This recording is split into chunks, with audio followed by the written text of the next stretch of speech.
Hello students. आज जो video हम बनाने जा रहे हैं उसका मुख्य उद्देश्य, जैसा कि मैंने पिछले वीडियो में आपसे कहा था, मनसबदारी सिस्टम को डील करना है। मनसबदारी सिस्टम को डिटेल में एक्सप्लेन करना है। देखिए, इसमें जीएस पॉइंट ऑफ व्यू से भी आया है, क्वेश्चन आते हैं, और मेंस पॉइंट ऑफ व्यू से भी, जिनके पास हिस्ट्री ऑप्शनल है उस पॉइंट ऑफ व्यू से भी आए हैं क्वेश्चंस। उस क्वेश्चन को भी डील किया जाएगा। कहने का मतलब है पीटी और मेंस दोनों पॉइंट ऑफ व्यू से इसको डील किया जाएगा। अब सवाल ये उठता है कि मनसबदारी सिस्टम को कहां से शुरू करें। पहले तो इसको पीटी पॉइंट ऑफ व्यू से, जीएस पॉइंट ऑफ व्यू से, मतलब प्रिलिमिनरी पॉइंट ऑफ व्यू से डिस्कस करेंगे, और फिर मेंस पॉइंट ऑफ व्यू से क्वेश्चंस आए हैं उसको डील करेंगे। मनसबदारी सिस्टम, इस सिस्टम को कुछ हिस्टोरियंस ने यह कहा है कि चंगेज खान पहला शासक था जिसने अपनी जो मिलिट्री थी, अपनी जो आर्मी थी, उसको नंबर्ड ग्रेडेशन दिया था, नंबरों में बांटा था, संख्या में बांटा था उसने। डेसिमल सिस्टम कह सकते हैं आप, बांटा था उसको, दशमलव प्रणाली में बांटा था। लेकिन एक इंस्टीट्यूशनल फ्रेमवर्क, एक इंस्टीट्यूशन, एक संस्था, एक सिस्टम के रूप में भारत में मनसबदारी को विकसित करने का क्रेडिट, श्रेय अकबर को जाता है, मुगल सम्राट अकबर को जाता है। चंगेज खान के, जैसे मैंने कहा कि चंगेज खान ने शुरुआत की है, और ये सेंट्रल एशियन, मध्य एशियन कॉन्सेप्ट है। ये क्वेश्चन पीटी में आया है कि कहां से है, मध्य एशिया में आया है, और भारत में मनसबदारी व्यवस्था को लागू करने वाला शासक अकबर था। चंगेज खान पे पीटी में भी क्वेश्चन आया है, तिमुजिन। तिमुजिन किसका नाम था? इन्हीं का नाम था, चंगेज खान का। चंगेज खान वो शासक है, जब हम आपको सल्तनत पढ़ाएंगे तो सल्तनत में क्या है कि इल्तुतमिश के समय ये मंगोल शासक सिंधु नदी के किनारे पर आ जाता है। जलालुद्दीन मंग बनने का पीछा करते करते, वो एक नई कहानी है, बाद में बताएंगे। तो चंगेज खान का एक सेकंड नाम तिमुजिन भी है। सेंट्रल एशियन कॉन्सेप्ट है। मनसबदारी सिस्टम 1575 में अकबर के समय लागू हुई, अकबर के समय इंप्लीमेंट हुआ ये सबसे पहले। अच्छा, दूसरी डेट मैंने लिखी है 1595-96 के बाद। ज्यादातर हिस्टोरियंस का कहना है कि इसी के आसपास या इसके बाद जो है, ये जो मनसबदारी सिस्टम थी दो भागों में बट गई। देखिए, अभी मैं थोड़ा इसका डिटेल में बताऊंगा। मनसब का मतलब होता है, पहले तो आप ये समझ लीजिए मनसब का मतलब क्या होता है। मनसब का मतलब होता है रैंक, पद या प्रास्थितिकी। यानी कि मुगल जो क्या कहते हैं, प्रशासन है, एडमिनिस्ट्रेशन है, उसमें किसी व्यक्ति की क्या स्थिति है, किस रैंक का ऑफिसर है, वो छोटे है, बड़े है, मध्यम, कहां का है, वो उसको होल्ड करने वाला, उसको रखने वाला जो व्यक्ति है वो मनसबदार कहलाता है। अच्छा, हाँ, जब मनसबदारी व्यवस्था शुरू हुई 1575 में, तब इसमें जो ड्यूअल रैंक, दोहरे पद नहीं थे, जात और सवार। देखिए, ये जात और सवार मुझे आपको बताना पड़ेगा। हाँ, यानी कि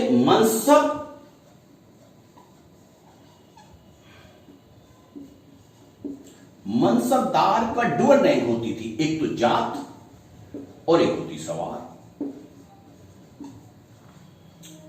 मनसब को रखने वाला व्यक्ति मनसबदार कहलाता है, और उसके दो पद थे, डुअल रैंक थी उसकी जात। जात का मतलब होता है उसकी पर्सनल पोजीशन क्या है, रैंक क्या है, और उसकी सैलरी डिसाइड होती थी, उसका वेतन दिया जाता था। सवार का मतलब होता है वो उसके अंदर कितने कितने ट्रूप्स रखता है, वो कितने सैनिक उसके अंतर्गत हैं, तो ये मतलब हुआ। लेकिन जैसे मैंने कहा कि मनसबदारी व्यवस्था शुरू तो अकबर ने कर दी थी 1575 में, लेकिन जो ये डुअल रैंक आई ये बाद में डेवलप हुई। जात और सवार का जो मतलब है ये जो है ये बाद में डेवलप हुआ। इसको आप ऐसे कह सकते हैं कि जैसे कोई मनसबदार है, ये आपका, ये इसकी जात रैंक है, ये सवार है इसके। अबुल फजल ने अपनी जो बुक है आईने अकबरी में वैसे तो मनसबदारों की जो ग्रेड्स हैं वो 66 बताए हैं, लेकिन मेंशन सिर्फ 33 का किया है, 33 का किया है, 33 का ही किया है। अच्छा, अब मनसबदारी व्यवस्था की बेसिक फीचर क्या है, इसके मुख्य विशेषताएं क्या थी, जो मूल विशेषताएं क्या थी? देखिए, मनसबदार जैसे मैंने कहा कि मुगल प्रशासन में ब्यूरोक्रेट्स होते थे, जैसे आजकल भी नौकरशाह होते हैं, तो मनसबदार का मतलब होता है ब्यूरोक्रेट, नौकरशाह। ये मिलिट्री में भी अपॉइंटमेंट हो सकता, आर्मी में भी हो सकते थे, और सिविल एडमिनिस्ट्रेशन नागरिक प्रशासन में भी हो सकते थे। और नागरिक प्रशासन का जो व्यक्ति नागरिक प्रशासन में मनसबदार था वो सैन्य विभाग में भी जा सकता था, और सैन्य विभाग का व्यक्ति जैसे मैंने ये एरो से इंडिकेट किया है, और आर्मी जो मिलिट्री डिपार्टमेंट का को मनसबदार है वो सिविल एडमिनिस्ट्रेशन में जा सकता था, और सिविल एडमिनिस्ट्रेशन का जो है मिलिट्री डिपार्टमेंट में जा सकता था। अच्छा, ये जॉब जो है मनसबदार जो है ट्रांसफरेबल थी, मनसबदार का पर हेडिटी नहीं था। देखिए, एक इस वक्त जो एक टर्म्स आती हैं जमींदार, जमींदार और जागीरदार में क्या अंतर है मैं आपको बताऊंगा भी, लेकिन जो मनसबदार है यानी कि ब्यूरोक्रेट है, ऑफिशियल है, नॉबल है, कुलीन है जो मुगल प्रशासन में, उसकी जॉब जो है ट्रांसफरेबल थी। जनरली 3 या 4 वर्ष के बाद उसका ट्रांसफर हो जाता था। अच्छा, पेमेंट का मोड क्या था मनसबदार का, जागीर के रूप में या कैश के रूप में, इसको मैं थोड़ा सा डिटेल में बताना चाहूंगा। हाँ,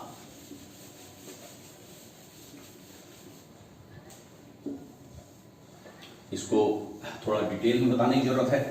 देखिए, मनसबदार को पेमेंट जो है जागीर के रूप में मिलेगी, उसको एक पर्टिकुलर एरिया दे दिया जाता था। जैसे कोई कई गांव हैं, कई परगना है, कई गांव मिल गए हैं या परगना है, इससे बड़े एरिया भी हो सकते थे, तो जागीरदार की जो सैलरी थी उसी के हिसाब से उसको जागीर दिया जाता था।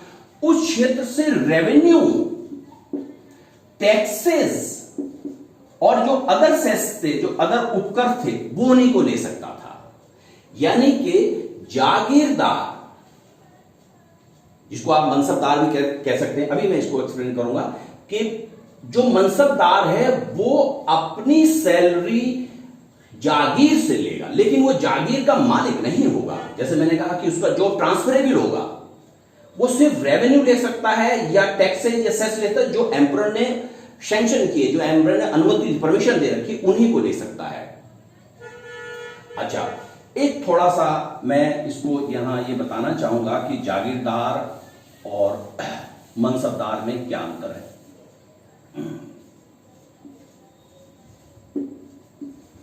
जागीरदार, मनसबदार,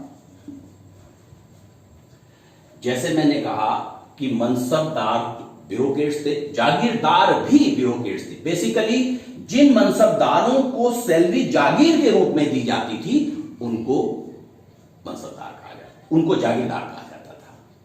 यानी कि इसको शॉर्ट में कह सकते हैं कि यदि कोई व्यक्ति जागीरदार है तो इसका मतलब है कि वो मनसबदार तो है, लेकिन हर मनसबदार जागीरदार नहीं होता था। क्यों? क्योंकि कुछ मनसबदारों को जो पेमेंट है वो कैश में मिलता था। जागीरदार वो मनसब होते थे जिनको जागीर के रूप में सैलरी मिलती थी, लेकिन कुछ मनसबदारों को जागीर के रूप में सैलरी ना मिलकर कैश के रूप में मिलती थी, तो उन मनसबदारों को जागीरदार नहीं कहा जाता था, उनको नकदी कहा जाता था।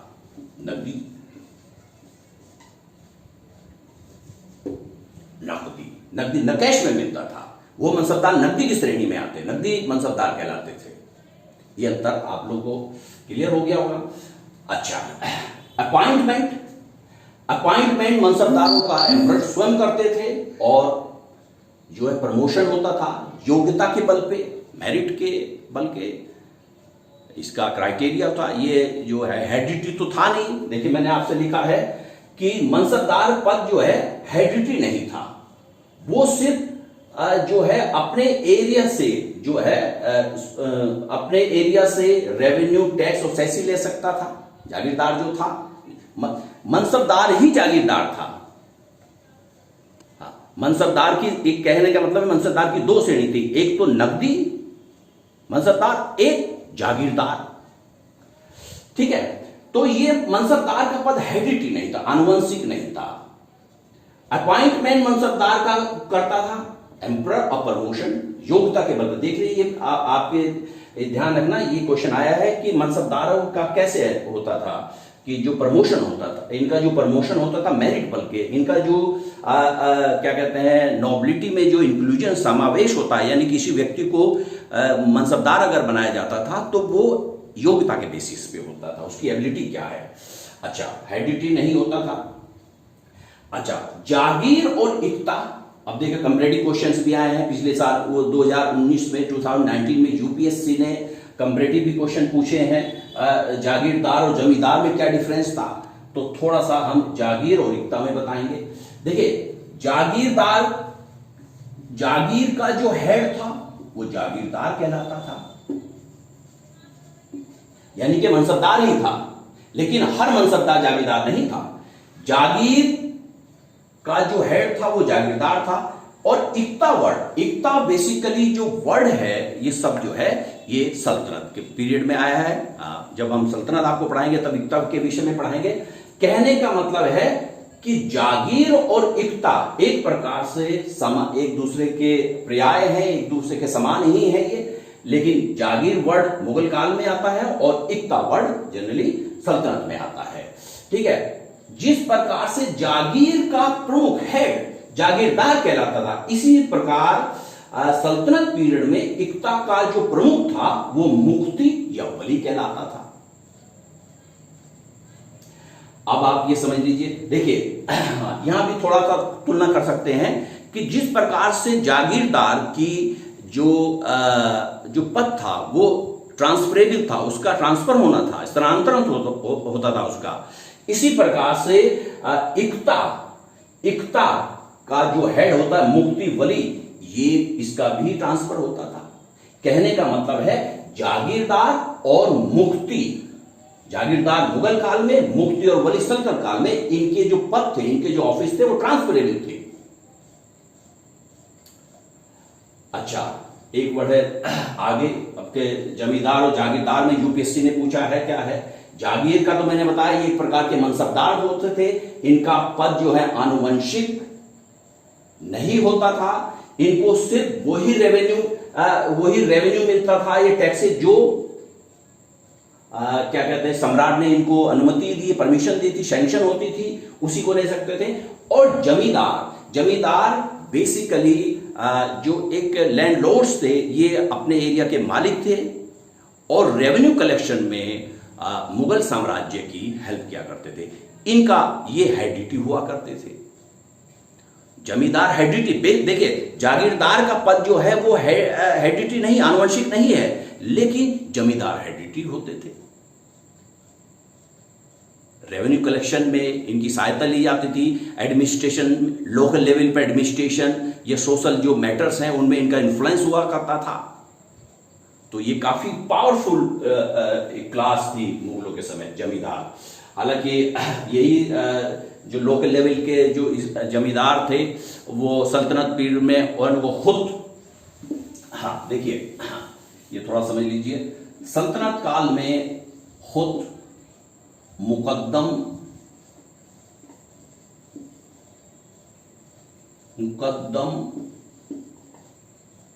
और चौधरी ये हुआ करते थे, खुद मुकद्दम चौधरी। इसी प्रकार से यहां आप जो है जमींदार भी कई प्रकार के थे, जमींदार के कई कई मतलब नाम थे, पाटिल, देशमुख, ये वगैरह सब जमींदार होते थे। कहने का मतलब है कि स्थानीय स्तर पर सल्तनत काल में खुद मुकद्दम चौधरी का काफी प्रभाव था और मुगल काल में जमींदारों का, और ये सल्तनत काल में सुल्तान की और मुगल काल में जो सम्राट हुआ करते थे उनको रेवेन्यू यानी कि जो एम्पायर होता था उसमें रेवेन्यू कलेक्शन के लिए उनकी सहायता करते थे, अधिकारियों की सहायता करते थे, और इसके एवज में उनको कुछ न कुछ जो इनका पेमेंट था वो मिलता था, पारितोषिक मिलता था। अच्छा, हाँ, अब कुछ महत्वपूर्ण टर्म्स हैं जो मुझे आपको बतानी है। ये बेसिकली प्रिलिमिनरी लेवल के, पीटी लेवल के पॉइंट्स हैं जो आपको क्लियर होना चाहिए। हाँ, ये कुछ टर्म्स हैं। जमा का मतलब है, मुगल काल में ये टर्म्स आई हैं, इनको थोड़ा सा क्लियर कर देते हैं। जमा का मतलब होता है जो ऑन पेपर्स हमने जो रेवेन्यू आना है, एस्टिमेटेड रेवेन्यू जो हमको आना, एस्टिमेट जिसका अनुमानित किया है कि इतना रेवेन्यू इस क्षेत्र से आएगा, रेवेन्यू। अच्छा, इसका जो असेसमेंट था, इसको जो लिया जाता था,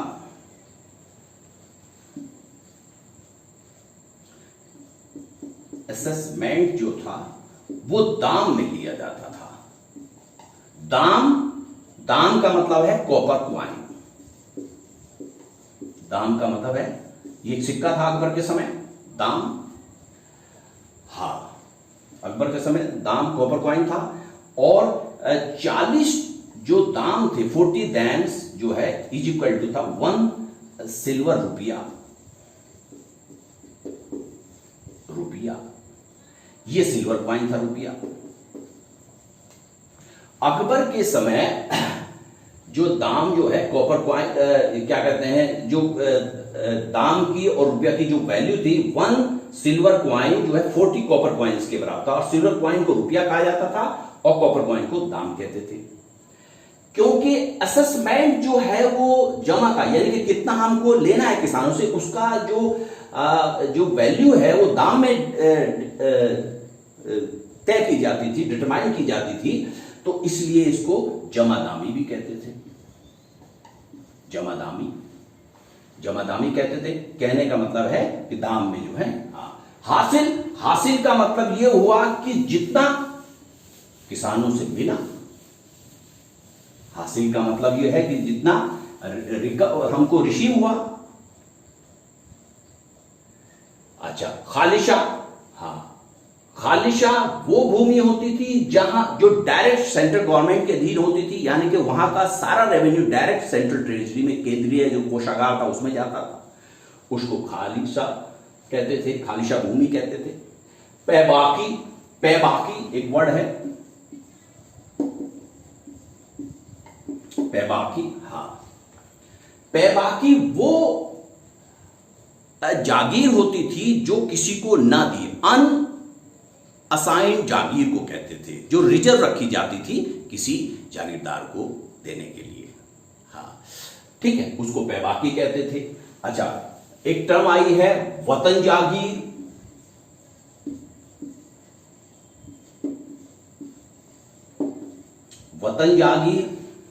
वतन जागीर, देखिए मैंने कहा कि मनसबदारों की 2 प्रकार की श्रेणियां थी। हाँ, एक तो वो मनसबदार जिनको पेमेंट जो जागीर के रूप में मिलता था, और कुछ मनसबदार ऐसे थे जिनको उनको नकदी मनसबदार कहा जाता था। लेकिन इतिहास में कहीं कुछ बुक्स में ये भी लिखा है कि कुछ मनसबदार ऐसे होते थे जिनको जागीर और कैश दोनों में पेमेंट होता था।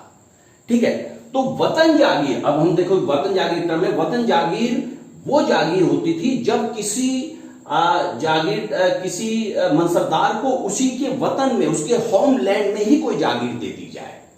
जैसे कोई व्यक्ति आमेर का है या जोधपुर का है या किसी बंगाल का कहीं का भी क्षेत्र का है, उसको अपने ही होमलैंड में जो है जागीर दे दिया, उसको वतन जागीर कहते थे।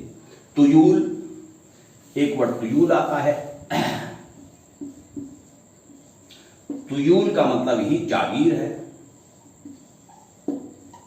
और तुयूलदार का मतलब जागीरदार। तुयुलदार का मतलब है जागीरदार। अगर आपसे कोई पूछे तुयुल का मतलब क्या है, तुयुल का मतलब जागीर और तुयुलदार का मतलब जागीरदार, इनमें कोई डिफरेंस नहीं। लेकिन मुगल काल के जो डॉक्यूमेंट्स हैं उसमें ज्यादातर जागीर और जागीरदार वर्ड आए हैं। ये रेयरली जो है जो टर्म्स यूज हुए, मुश्किल से ही, फ्रीक्वेंटली नहीं यूज हुए है, प्राय यही वर्ड आते हैं। ये कभी कभार ही वर्ड यूज होते हैं, लेकिन कभी भी आ सकती है टर्म्स। भाई आपको क्लियर होनी चाहिए ये चीज। अच्छा, नेक्स्ट जो टर्म है वो है दहाबिस्ती। दहाबिस्ती का नियम क्या था? ये दहाबिस्ती, इसको भी क्लियर कर देते हैं भाई। दहाबिस्ती, दहाबिस्ती मतलब 10-20 का नियम, 10 और 20 का, इसको बता देते हैं। जैसे मैंने कहा कि मनसबदार के 2 पद होते थे, 2 ड्यूअल रैंक होती थी, जात और सवार। जात और सवार,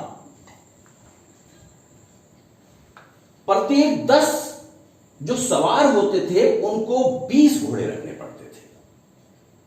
यानी कि मनसबदार को यह ध्यान रखना पड़ता है कि जो 10 सवार पर 20 हॉर्सेस उसके पास होने चाहिए। ये कैसे होते थे? जैसे इसमें क्या है कि जो 3 सवार होंगे उनको 3 घोड़े रखने पड़ेंगे, यानी कि टोटल 9 हॉर्सेस। जो अगले 4 जो सवार होंगे उनको जो है 2 घोड़े रखने पड़ेंगे, यानी कि, और अगले जो 3 है उनको 3 घोड़े। कहने का मतलब है कि 3 सवारों को 3 घोड़े रखने पड़ेंगे, तो टोटल हो 9 हॉर्सेस। और जो 4 सवार हैं उनको 2 घोड़े रखने पड़ेंगे, 2 हॉर्सेस रखने पड़ेंगे, और 8 हो गया। और 3 सवार को एक ही रखना पड़ेगा, तो टोटल ये आपके 20 हो गए। ये आपके 10 सवार हो गए और ये हॉर्सेस जो है 20 हो गया। ये दाबिस्ती का नियम था। अच्छा, अलग एक टर्म्स और आती है, ये टर्म्स थोड़ी आ जाती हैं कभी कभी। 2 अस्पा सी अस्पा। जैसे मैंने कहा कि भारत में एक इंस्टीट्यूशन के रूप में मनसबदारी सिस्टम शुरू अकबर के समय हुआ। जहांगीर के समय, उसके पुत्र जहांगीर के समय इस सिस्टम में, मनसबदारी सिस्टम में कुछ चेंज किया गया, और वो था 2 अस्पा सी अस्पा। ये क्वेश्चन भी आता है, यूपीएससी भी हर एग्जाम में आ चुका। 2 अस्पा सी अस्पा किसने इंट्रोड्यूस किया था? जहांगीर के समय आया था। 2 अस्पा सी अस्पा। इसमें क्या होता था 2 अस्पा सी अस्पा में कि बगैर जात में बढ़ोतरी इंक्रीज करे हुए सवार रैंक को बढ़ा दिया जाता था, डबल कर दिया जाता था। इसका एडवांटेज क्या था? देखिए, एक क्वेश्चन है कि ये किसके समय आया? जहांगीर के समय। इसमें जात पद का अगर इंक्रीज करें तो जो मुगल की हायरकी होगी, पदानुक्रम होगा, एडमिनिस्ट्रेशन वो बढ़ाना पड़ेगा, पे स्केल भी बढ़ानी पड़ेगी। लेकिन जहांगीर ने यह सिस्टम किया कि बगैर जात पद को बढ़ाए सवार को बढ़ा दिया गया, और इसको टर्म दिए 2 अस्पा सी अस्पा। इसका फायदा, एडवांटेज क्या हुआ कि रॉयल ट्रेजरी पर जो बर्डन नहीं आया, भार नहीं पड़ा, ये हुआ। अच्छा,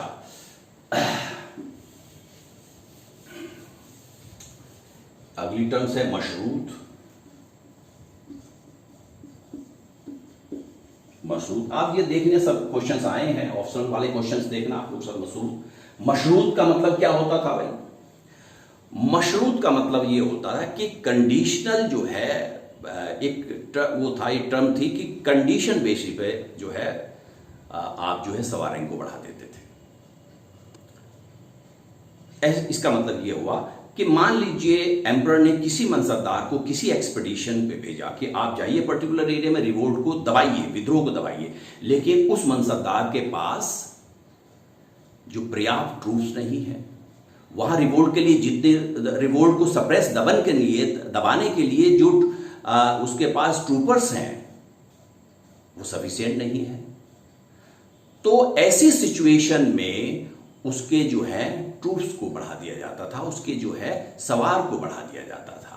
लेकिन जाहिर है, अच्छा सवार बढ़ाए तो पे भी बढ़ जाएगी, क्योंकि एक्स्ट्रा अगर कैवलरी जाएगी तो एक्स्ट्रा पेमेंट भी करेगा। लेकिन जैसे ही वो सिचुएशन कंट्रोल हो जाती थी और जो वापस आ जाते थे, तो वो पुरानी पोजीशन में मनसबदार अपना हो जाता था। ये परमानेंट नहीं था, ये कंडीशन सर्कमस्टेंसेस पे डिपेंड करता था। ये ऐसा नहीं कि वो परमानेंटली जो है उसकी पद जो है वो जात और सवार बढ़े, ऐसा नहीं होता था। सिर्फ एक परिस्थितियों पे डिपेंड करता था और उसी के लिए उसको कंडीशनल था। जैसे ही उसने रिवोल्ट को दबाया और वापस अपने आया अपनी जगह, तो उसके पुरानी जो रिवर्ट कर दिया जाता है, प्रीवियस पोजीशन में उसकी जो हायरकी थी वो आ जाती थी। अच्छा, ये तो भाई पीटी पॉइंट से कुछ फैक्ट्स हुए।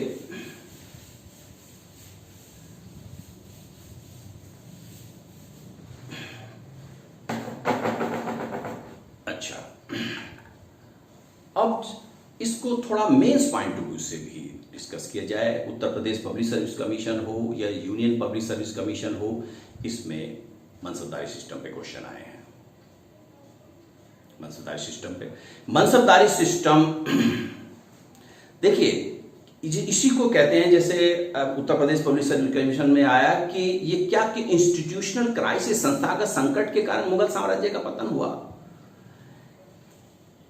ये जो जागीरदारी सिस्टम है, जागीरदारी सिस्टम जो है, जागीरदारी और मनसबदारी,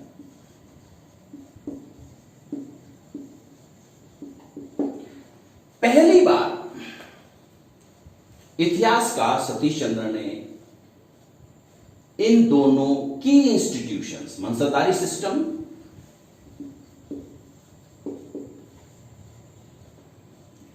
और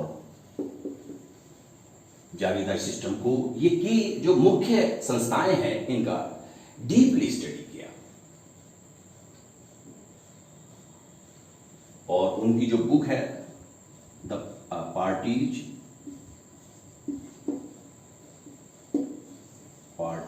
ये बुक भी आई है एग्जाम में, parties and politics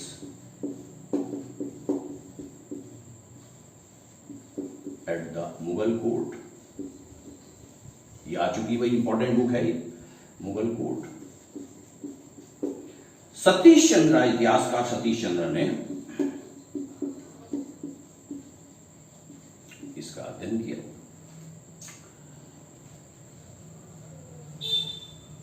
Satish Chandra ji का यह कहना है कि ये की इंस्टीट्यूट, जो मुख्य संस्थाएं थी, जो मनसबदार होता था उसको रेवेन्यू जो मिलता था जागीर से मिलता था, और जो रेवेन्यू मिलता था उस रेवेन्यू, उस राजस्व की बदौलत ही वो अब आर्मी जो है, कैवलरी या ट्रूपर्स को मेंटेन रखता था, सेना को बनाए रखता था, सेना का खर्चा उठाता था।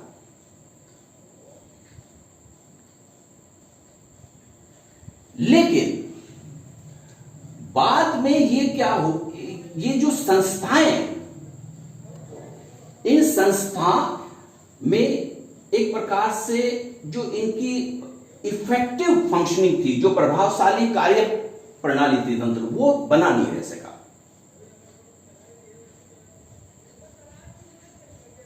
ये की इंस्टीट्यूशन फंक्शन नहीं कर सकी। इनकी जो संस्थाएं थी वो इस दो बातों पे डिपेंड करती थी कि राजस्व की उपलब्धता, अवेलेबिलिटी ऑफ रेवेन्यू, और राजस्व को एकत्रित करने की योग्यता, ability of collecting the revenue, यानी कि राजस्व की उपलब्धता और उसको एकत्रित करने की जो है क्षमता, इस पे डिपेंड करती थी। लेकिन इतिहास सतीश चंद्र जी का यह कहना है कि बाद में मुगल काल में जो है, मुगल कालीन जो क्या शासक हुए, इस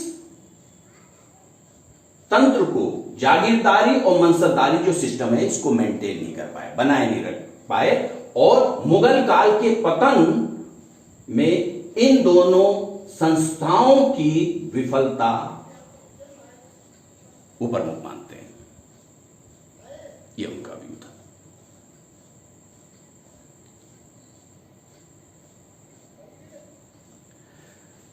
अच्छा, इस पे काफी काम हुआ है। ये क्वेश्चन मेंस में भी आया है।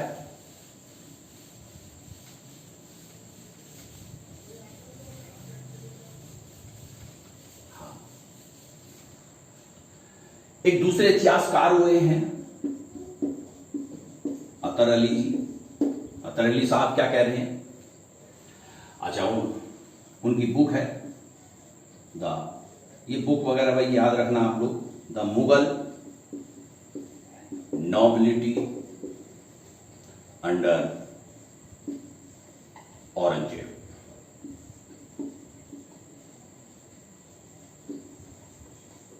हाँ, औरंगजेब। इन्होंने भी जागीरदारी क्राइसिस पर, जागीरदारी संकट पर, देखिए आप लोगों को ये कंफ्यूजन नहीं रहना चाहिए। जागीरदार मनसबदार ही है, लेकिन हर मनसबदार जागीरदार नहीं है। जैसे मैंने पहले बताया कि जिनको पेमेंट नगद के रूप में मिलता था वो नकदी मनसबदार कहते हैं, लेकिन अगर कोई जागीरदार है तो इसका मतलब वो मनसबदार है। अच्छा, अतर अली साहब का ये कहना है कि एम्पायर का, मुगल एम्पायर का दक्कन में एक्सपेंशन, यानी कि दक्कन में उसका विस्तार, दक्कन में मुगल साम्राज्य का विस्तार, और मुगल कुलीन वर्ग में, प्रशासन वर्ग में, नोबिलिटी में, मराठों और दक्कनी, जिनको हैदराबादी, बीजापुर के जो मनसबदार थे, उनको समावेश करना, और इसकी वजह से जागीरदारों की कमी, जागीरों की कमी, जागीरदारों नहीं, जागीर की कमी के कारण पूरा पॉलिटिकल स्ट्रक्चर, राजनीतिक ढांचा जो मनसबदारी सिस्टम पर टिका हुआ था, देखिए पूरा राजनीतिक ढांचा मनसबदारी सिस्टम पर हुआ, लेकिन मुगल साम्राज्य का दक्कन में विस्तार और मराठों और अन्य बीजापुर, हैदराबाद या गोलकुंडा के जो एरिया के जो मनसबदार है, उनको मुगल मनसबदारी वर्ग में शामिल करना, जिसके कारण जागीरों का कमी, इन सब के कारण राजनीतिक जो पॉलिटिकल स्ट्रक्चर था, राजनीतिक जो संरचना थी, वो ढहने लगी, उसमें इरोजन हो गया, वो ढहने लगी, और मुगल साम्राज्य का पतन हुआ। जैसे मैंने पहले के लेक्चर में भी बताया, पहले वीडियो में भी बताया कि बहुत सारे ऐसे मनसबदार थे, बहुत सारे ऐसे जिनको जागीर तो मिल गई ऑन पेपर्स लिख को, लेकिन उनको रियल में, वास्तव में कभी जागीर नहीं मिली। वो ऑन पेपर ही रहे, कागजों पे ही मनसबदार बने रहे। ये स्थिति आ गई। औरंगजेब के समय ये स्थिति आई थी, और बाद में तो बहुत बुरी स्थिति हुई। अच्छा, एक अन्य इतिहासकार हैं नूरुल हसन साहब, उन्होंने भी ये कहा है, उनका ये व्यू है कि मुगल जो डिक्लाइन हुआ 18वीं शताब्दी में, मुगल साम्राज्य का जो पतन हुआ, मुगल अथॉरिटी और जागीरों पे दबाव के कारण ऐसा हुआ। कहने का मतलब है मुगल अथॉरिटी, मुगल अधिकारिता का पतन हुआ और जागीरों पर प्रेशर आया, जिससे एग्रीकल्चर इकोनॉमी, कृषि अर्थव्यवस्था दबाव में आ गई। कृषि अर्थव्यवस्था दबाव में आने के कारण, जब आगे कुछ लोगों ने कहा है कि कृषि अर्थव्यवस्था दबाव में आने के कारण जमींदार, जो एक पावरफुल, एक शक्तिशाली वर्ग हुआ करता है, पावरफुल क्लास थी, उसके और शासक वर्ग के बीच में जो रूलिंग क्लास थी, मनसबदार या एम्परर, उनके बीच क्लैश आरंभ हो गया, उनके बीच कॉन्फ्लिक्ट आरंभ हुआ। इससे कानून और व्यवस्था, लॉ एंड ऑर्डर की सिचुएशन पैदा हुई। कानून व्यवस्था खराब होने लगी दिन पे दिन, और इसका जो कॉन्सिक्वेंस हुआ, परिणाम हुआ, ये हुआ कि मुगल अथॉरिटी, मुगल का जो अधिकारिता है वो समाप्त होने लगी। देखिए, जैसे मैंने पहले के वीडियो में बताए थे कि संस्थागत संकट क्या मुगल साम्राज्य के पतन का कारण था, तो ये 3-4 हिस्टोरियंस के व्यू आप लिखने पड़ेंगे। आप जो है सतीश चंद्र जी का, अतर अली जी का और नूर हसन साहब का, इन सब का व्यू आपको लिखना पड़ेगा। अच्छा, जब आप ये क्वेश्चन डील करें कि सभी कॉजेज को डिस्कस किया जाए कि मुगल साम्राज्य के ऑल फैक्टर्स को, तब भी मनसबदारी सिस्टम, जागीरदारी इस पर भी आपको कम से कम कुछ पॉइंट तो आपको लिखने ही पड़ेंगे। लेकिन अलग से भी क्वेश्चंस आ गए हैं। मनसबदारी सिस्टम, जागीरदारी संकट क्या मुगल साम्राज्य का पतन का कारण था? इंस्टीट्यूशनल क्राइसिस के नाम से यही है इंस्टीट्यूशन है, जो जागीरदारी और मनसबदारी सिस्टम था, यही इंस्टीट्यूशंस थी जिसकी वजह से मुगल साम्राज्य का पतन हुआ। नेक्स्ट वीडियो में मैं आपको एग्रेरियन क्राइसिस पर एक छोटा सा वीडियो बनाऊंगा, क्योंकि उसमें भी क्वेश्चन आए हैं।